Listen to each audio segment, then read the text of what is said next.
Of D1 నిన్న జరిగిన SRH versus Kolkata night riders final మ్యాచ్లో ఎస్ఆర్హెచ్ ఓడిపోయింది.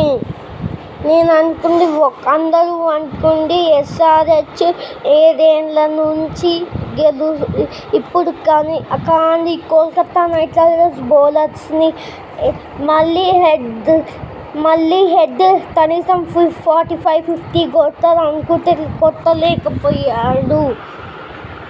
మళ్ళీ ట్రావిస్ హెడ్డే డక్అవుట్ అయిపోయాడు. కానీ అభిషేక్ శర్మ కూడా సరిగ్గా పర్ఫామ్ చేయలేకపోయాడు.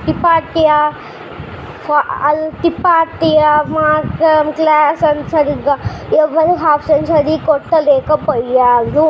అలానే 113కి ఆలౌట్ అయిపోయారు. బ్యాటింగ్కి వచ్చిన కోల్కతా నైట్ రైడర్స్ సునీల్ నారాయణ్ తొందరగానే అవుట్ అయ్యిండు. కానీ ఇలానే వికెట్లు పడితే పక్కా ఎస్ఆర్హెచ్ గెలుస్తుంది అనుకున్నారు అందరూ.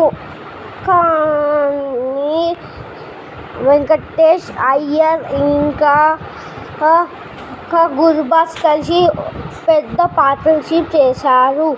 అలానే ఎస్ఆర్హెచ్ ఫైనల్ ఓడిపోయారు.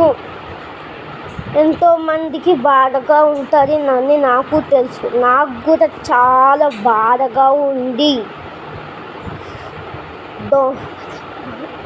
కానీ ఈసారికి మాత్రం ఎస్ఆర్హెచ్ని ట్రోల్ చేయకండి. ఎందుకంటే ఎస్ఆర్హెచ్కున్న పెద్ద రికార్డ్స్ ఎవ్వరికీ లేదు. 287, 277 ఇంత పెద్ద స్కోర్ చేసిన టీమే మన ఎస్ఆర్హెచ్. జై హింద్ ఎస్ఆర్హెచ్.